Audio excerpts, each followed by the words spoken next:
Hasta que un cierto punto veamos el Génesis 35, Elohim, que usa con el verbo singular cuando se quiere decir que el grupo de Elohim estaba trabajando junto, coordinado. Así que este grupo de Elohim le dice a Jacob: levántate, ve a Betel y ahí establécete. Ahora bien, antes de entrar acá, estaba hablando afuera con Laura y Paola. Y ahora les digo a Laura y Paola: ustedes le tienen que ofrecer un vaso de jugo de naranja a ese, yo le digo, a ese Mauro Biglino que se encontraron afuera.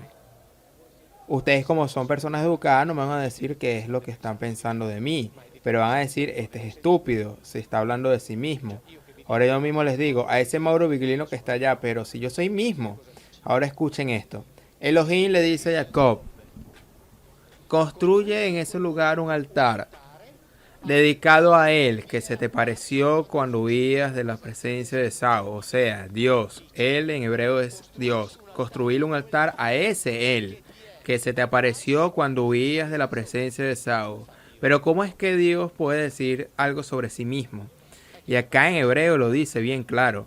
El grupo de los Elohim dice: construyete un altar dedicado a ese. En hebreo está en singular.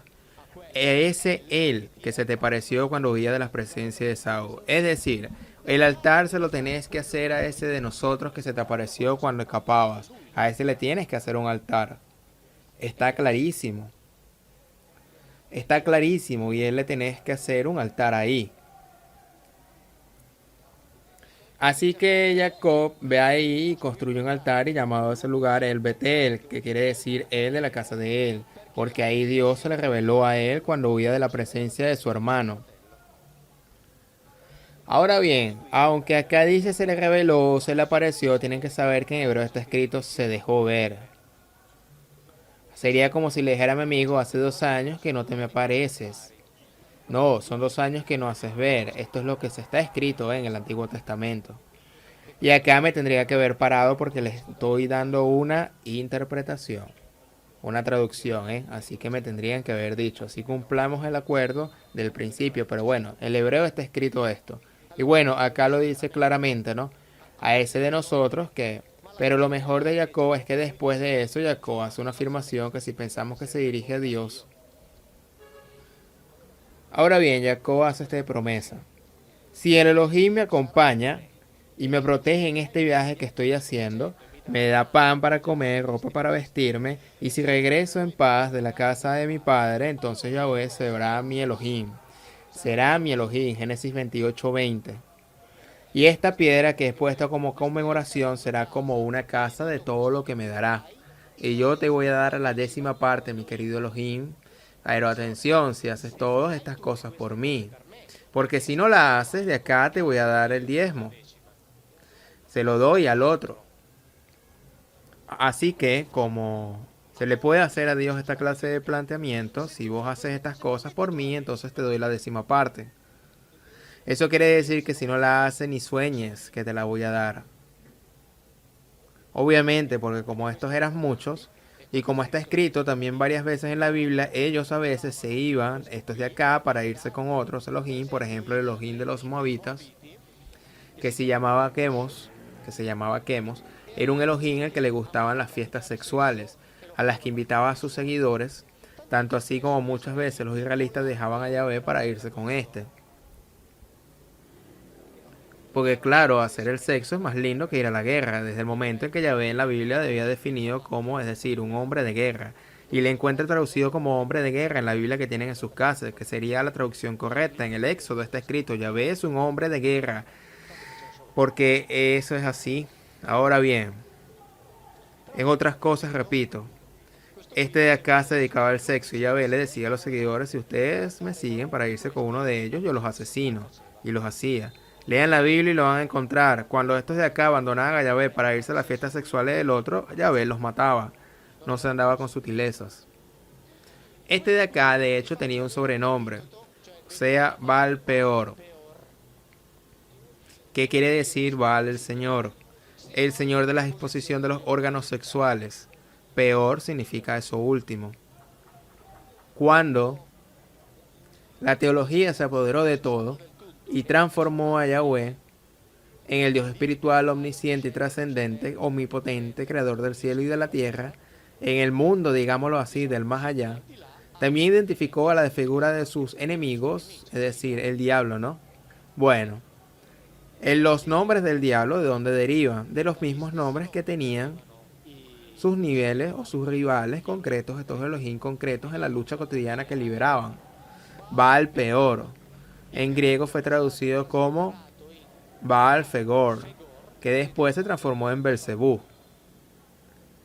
Así que el nombre Belfegor para el diablo no es otra cosa que un invento derivado de la transcripción y posterior transformación del sobrenombre de uno de los Elohim. Baal Peor se transformó al final como Belcebú. Entonces, o sea, inventaron un dios, así que también tenía que inventar a los diablos. En la Biblia ni siquiera existe Satanás. Es decir, el concepto de Satanás entendido como el príncipe de los demonios no existe, y se los digo con total tranquilidad. No existe ni siquiera en el Antiguo Testamento. Satán no es otra cosa que la definición de una función a modo jurídica, es decir, del cargo de fiscal general, es decir, de acusador, de rival, que se ejerce pro tempore. Podía ser ejercida solamente por los hombres. Por ejemplo, hay un caso en el que Yahvé acaba de dar órdenes y dice ahora vas a ser de Satán contra de ahí, de Jacob. Es decir, hace de fiscal general contra él. Cuando finalizaba la necesidad se cesaba la función. La teología agarró al Satán esa palabra y la convirtió como un príncipe espiritual, demonio de malignos. Y eso no es así. Lucifer es citado en el libro de Isaías.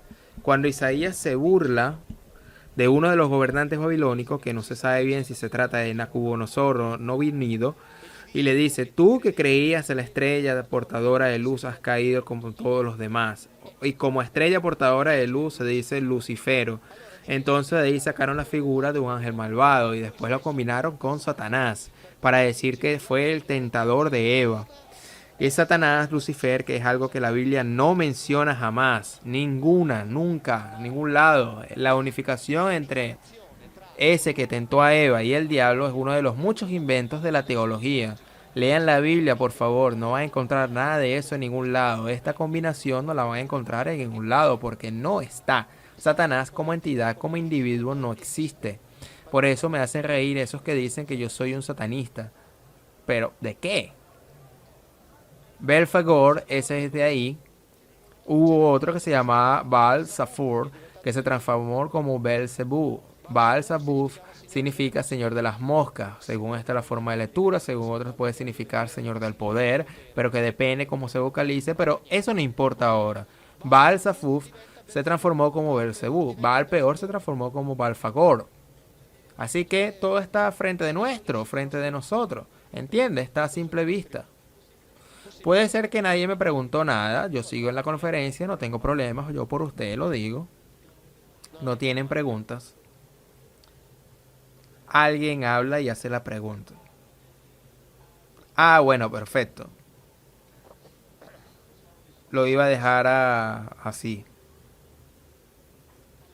Ahora bien, los Elohim eran claramente individuos que tenían conocimiento y tecnología incomparables con las que tenían los pueblos a los que gobernaban.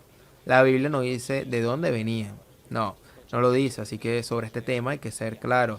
Lo que sí la Biblia habla del Salmo 22, es decir, Salmo 24.1, que el jefe principal le pertenece a la tierra con todo lo que hay en ella y el universo con todos sus habitantes, Salmos 24.1. Así que la Biblia hace una referencia o una diferencia entre la tierra y el universo de sus habitantes.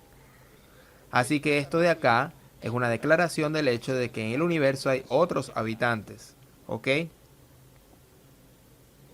Pero respuesta a esta pregunta tenemos que salir de la Biblia por un momento porque, repito, la Biblia no dice de dónde vienen los Elohim. No habla del lugar de origen de estos sujetos. Los pueblos de todos los continentes de la Tierra llaman a estos individuos los hijos de las estrellas. Es decir, dando a entender que vienen de otro lado. Llegaron acá y hicieron las cosas que después la Biblia sí cuenta. Es decir, que desde ese momento en adelante el relato, digamos, se unifica. Ahora, Yo obviamente no tengo ninguna prueba, puedo decir que este sujeto viene de allá o de acá, no, no puedo, obviamente, pero yo hago de cuenta que, de lo que está escrito. Si hago de cuenta de que eso está escrito en la Biblia es verdad, entonces voy a probar a hacer de cuenta que es verdad también lo que está escrito en los otros textos antiguos, donde se dice que otros personajes vienen del otro lado. Algunos de estos textos sí dicen de qué parte del cielo vienen. Por ejemplo, en los Vedas se habla de uno de los lugares de llegada. En los Vedas se dice que el universo está poblado con 400.000 especies de humanoides, de los cuales muchos vinieron aquí. Porque el efecto del planeta Tierra es un planeta que desde el punto de vista, digamos, de eventualidades científicas, experimentadores e inseminadores de vida, es tiene características extraordinarias, basta con mirarlo, ¿no? En el sentido de que, ¿cómo decirlo?, alberga una biodiversidad extraordinaria, así que para cualquier científico es un laboratorio fantástico. Ahora bien, muchas especies habrían llegado acá. Una de estas llegadas habría llegado desde la zona que es en sánscrito, es llamada como Rigashira, que significa cabeza de antílope, y que identifica una agrupación de estrellas que se encuentran, digamos, en la altura del hombro derecho de la constelación de Orión. Ya saben que Orión es el gigante cazador de Biosía, y así que él lleva el antílope que carga en su espalda, por la cual la cabeza cuelga en el hombro, y por eso la agrupación de estrellas de ahí se llama Mi García, es decir, cabeza de antílope. En esa parte habría venido de ahí. Orión está compuesta, como saben, por cuatro grandes estrellas, así que Betelgeuse, por cierto, esta estrella se llama Betelgeuse, la del hombro derecho, Betel, que en hebreo significa casa de él. En realidad en árabe sería el brazo del gigante. Así que este Betelgeuse, Bellatrix, Rigel y Sapia, y después y Alnital, Anilam y Milta-K, que son las estrellas de Orión. Así que en parte vendría de esa zona del cielo. Esto es lo que dicen los Vedas. Por lo cual, si nosotros hacemos de cuenta de que sea verdad, es que eso que dicen los textos antiguos, tenemos que decir que estos sujetos eran hijos de las estrellas, es decir, que llegaron acá desde algún otro lugar. Repito, no tengo ninguna prueba para sostener esta tesis, pero como sostengo que esa gente antigua no tenía tiempo para perder el tiempo, porque ahora agarramos la computadora y si no nos gusta, bueno, pero en aquella época escribir era muy costoso. Desde ese punto de vista, es decir, costaba mucho, pero no lo digo solamente en términos económicos financieros, no quiero decir, significaba reparar personas después, con todo lo que implica. Así que obviamente esta gente de la antigüedad registraron cosas que eran realmente importantes para la humanidad. Eran importantes para la humanidad y por lo tanto lo tenían que escribir.